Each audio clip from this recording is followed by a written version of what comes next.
What's up guys, Tim here from Everyday Tactical Vids, and we're looking at the Gerber Strong Arm today. This has been a very popular knife since it came out earlier this year. It was featured at SHOT Show 2015 and a lot of people are really excited about it, and I think as we take a look at it you'll see why.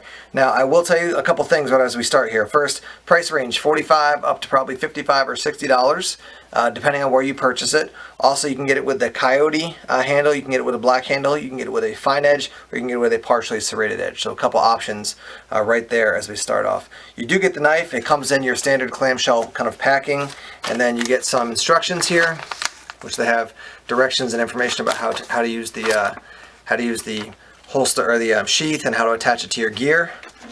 You do get the sheath and the attachment gear, and we'll look at that in one moment, but let's just take a look at the knife real quick, and we'll talk through some of the specs now. Let's talk through some of the specs here. Your blade steel is 420 high carbon steel. Your handle is a glass-filled nylon with a rubber overmold. You can see this diamond texturing gives it nice, solid, positive control. I have liked that. Your blade length 4.8 inches, your overall length 9.8 inches, and your knife weight is 7.2 ounces. So you see it's kind of short and sweet. There's not a whole lot of fanfare to it as far as when you look at the knife. I think it's a handsome blade. It's nicely made, and one of the things they really pushed at SHOT Show was the sheath system. Now, one of the things that people have also liked about this is that they're available without serrations. Gerber just seemed to throw serrations on almost all their knives, and people like the knives, it seems like, often, but they were like, why do we have to have serrations? So I think a major win for Gerber was to give you a fine edge option with this knife. I just wanted to offer you a little bit of a close-up on the blade. You can see right here, made in USA, Portland, Oregon. Got your serial number down there. Flip this over to the other side, and you can see a little bit of oil there still on it. You can see the Gerber logo. So there's that, and then we'll take a look at the handle here. On the other side, pretty much the same thing. You can see you do have the exposed pommel here. They call it the skull crusher. You know, you can break rocks, break glass. You can certainly put a lanyard through there as well. There are a bunch of different ways you can carry this knife. One of the first ways, most easy maybe, I think, is probably just the horizontal belt carry. So you slide the blade in like so. And I do want to note that you can slide it in either way. There's no kind of up and down when it comes to getting the knife in the sheath. But you put the blade in, and it's going to rest horizontally on your belt. You could do it on your side, you could do it on, either right or left. Most people, when they think of this, they think about doing this in the back, and so you're going to be reaching around in the back and drawing the knife out. Now the way to do it, let me just take the knife out of the way for safety's sake, is that you can see you've got a spot here to slide your belt through and a spot here to slide your belt through. And you do have down here this little tab, and so this whole thing separates into basically a couple different pieces. So you're going to attach this, slide this little tab through here. It's going to click in, and then you can run it, either so you're going to grab with your left hand or your right hand, depending how you want to have it set up, and you're going to run this through your belt. Now I'll show you what this looks like actually on a belt, but that's the first setup option for actually carrying the knife. To be candid with you, this second option, it took me a while to figure out because there's pictures here, but they're not super clear, I didn't find. So it did take me a while to kind of put all these pieces together. But essentially you got you get this plastic section, and then you have these two pieces of webbing. You have this one smaller piece that you're going to attach to the larger piece, and then what you're going to do is this little clip down here, run it through the loop,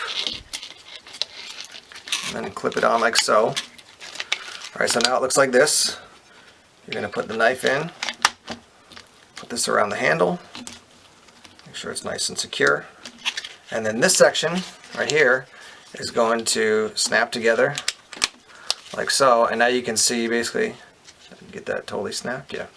Now you can see basically you've got a loop that you can run your belt through, so essentially it's going to run, vertically, and your belt's going to come through here. This one is going to have a bit more movement, as you can see, as opposed to, if it was just attached with this plastic piece, it seems like it would be much more solid. But that's the second option for how you can actually carry. Let's take a look at how you would attach it to MOLLE webbing. Up on the top section, the first thing you're going to do is remove this larger piece of the webbing, get that out of the way, and then you're going to just turn this, basically run it underneath your MOLLE webbing, and then snap it in place. And so here it's going to be attached, and then there's going to be a little bit of movement here. Down here on the bottom you've got that little clip that you ran through here. This is the section that goes onto your belt for horizontal carry. You take that off, now you run this little clip, goes underneath the webbing, and then through the plastic part of the clip, underneath the webbing, and then through the plastic part of the clip. Now it's attached like that. Put the blade in, close it up like this, and now it's attached to your MOLLE. Now you will see here, there is some movement. I don't think it's going to fall off. I don't have any concern about that, but it's certainly not, you know, like locked in place. There's definitely going to be some movement here. One thing I would have preferred is that if this little clip actually went down instead of up. So, you know, this is just a piece of a bunch of MOLLE on the back of like a hydration carrier on the back of a rig that I have. This was just the most exposed MOLLE, so that's why I use it. I certainly would have put a knife on my back normally. Now, back to the point, which is, if this was actually facing, this little clip was facing down, then it couldn't fall down, obviously, because it's locked into place. I'm a little concerned if, you know, you had this, you know, anywhere on your on a MOLLE setup, that this could somehow loosen, pop out, and start sliding down. I don't find that this clip locks in super securely, so that's just a heads up. You can see I can take it in and out pretty quickly. I felt like the first couple times I was using it, it was locking in securely, but after a while it just doesn't seem like it's doing that as much. Anyhow, all that said, here's what it looks like to attach it to your MOLLE system. Couple thoughts before we head outside and you know, show you what it looks like in use. I like, again, the fact that they offer you this without serrations. You can get it with serrations if you really want it. I generally find that I don't want serrations on my knives. I think a lot of us who do bushcrafting, wilderness survival, camping, backpacking, day hiking stuff, I just don't know a lot of guys that want serrations on their knives. So I like the fact that they give you the option to not have that. Comfortable handle, overall size, style, I really am impressed with what they did. I like the fact that they offer it in the coyote and then also in the straight black. I like the thinking that they put into the sheath system. I don't know that it was executed as well as they hoped. It does give you a couple different options. I mean, you saw those 3 different options. I would rather have it be a little bit more secure overall. I don't think the knife's going to fall out, but there's just a lot of movement. I like my sheath to be really rock solid on my hip when I'm carrying a knife. So, you know, good effort, but I think they could probably do some improving there. When it comes to kind of, if you will, the heart of the knife, what's the idea? What's the concept behind the knife? I think this is going to fall into the category of something like, you know, a Rat 3, Rat 5, Rat 7 from Ontario Knife Company. Not the exact same look, definitely a different style, you know, in the way that the knife is built. But the idea behind a knife like that is that it can be used for, you know, some bushcrafting, some camping, some tactical applications, wilderness survival.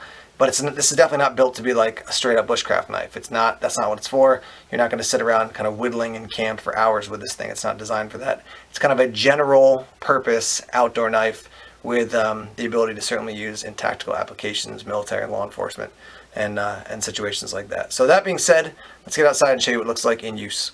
First test we'll do here is just a little bit of tip strike that we'll stab into this this old stump to see how that holds up.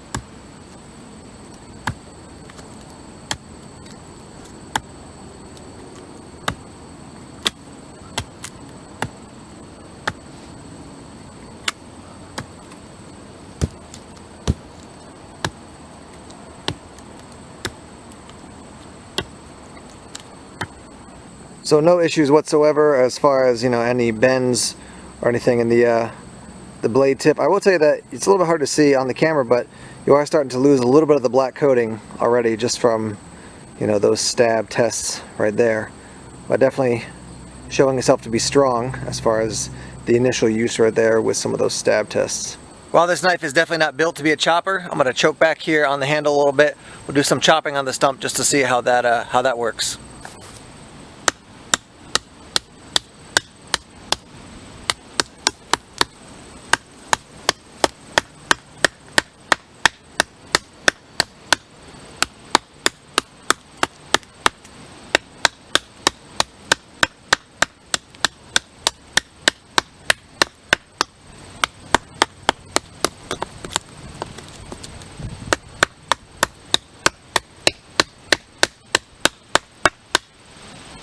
Here's what your chopping looks like, an angle from the side, and it definitely worked. I mean, I definitely wouldn't, I wouldn't be using this knife as a chopping tool. If I really had to chop some things, maybe some small limbs, small branches, or chop into something a little bit, you know, larger, I would use it that way, but certainly not built for that. It was comfortable to hold. I didn't feel like it was slipping out of my hands. I would also put a lanyard on it though if I was going to be doing any chopping with it. I thought for the rest of the testing for the strong arm, what we would do is get a fire started. So we'll get some small shavings off of this, and then we'll do some batoning, and then we'll see if the spine is steep enough so we can get a spark off a ferro rod. We'll start off just by getting some shavings off of this dead piece of wood.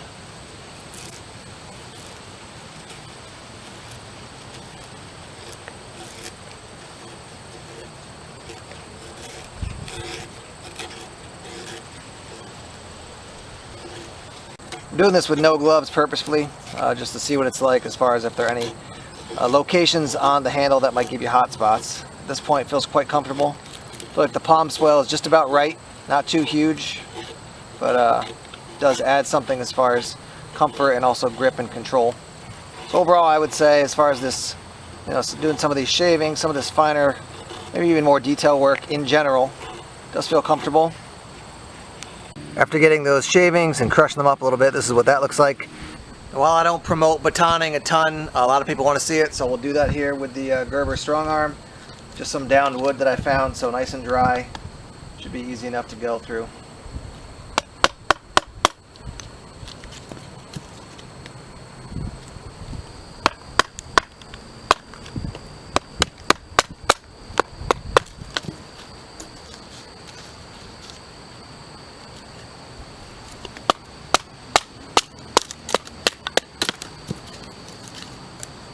Extremely dry.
Back here in the studio now to wrap up talking about the Gerber Strong Arm. Let me give you some thoughts overall.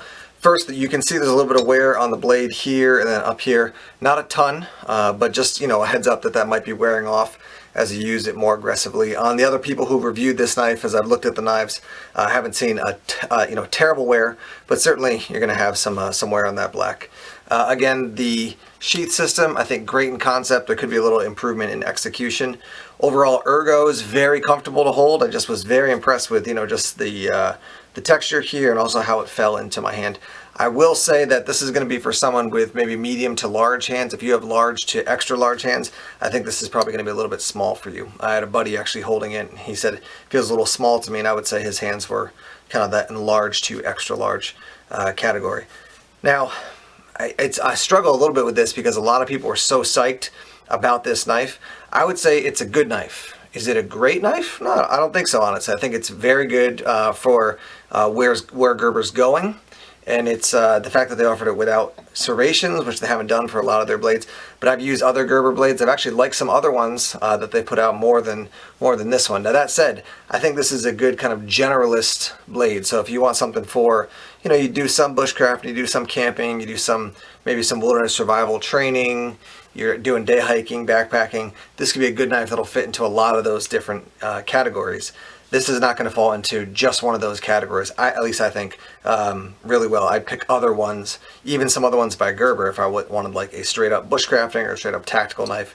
I think they offer some better things. I think this one kind of falls into, it's going to serve a diversity of needs, but not excel in a huge way in just one of those areas. The 420, as far as your steel, some people are concerned about it. It seems to hold up quite well. Again, looking at the stats on it, from other reviewers and other people who've tested the knife, seems like it's holding up well. No issues of bends, breaks, rolling, anything like that. So if you're concerned about 420, I wouldn't be. I think it's gonna do well. I think one of the major wins for this again is the lack of serrations, the overall style and look, and then the fact that it's not super expensive. You're gonna be paying give or take around 50 bucks for this knife. So I think you're gonna be quite pleased with what you get when you actually spend that amount of money for this knife. Once again, we've been looking at the Gerber Strong Arm. Thanks for checking out this video. As always, we want to invite you to subscribe to Everyday Tactical Vids here on YouTube. Like us on Facebook, follow us on Twitter, check us out on Instagram and Tumblr as well. Take care.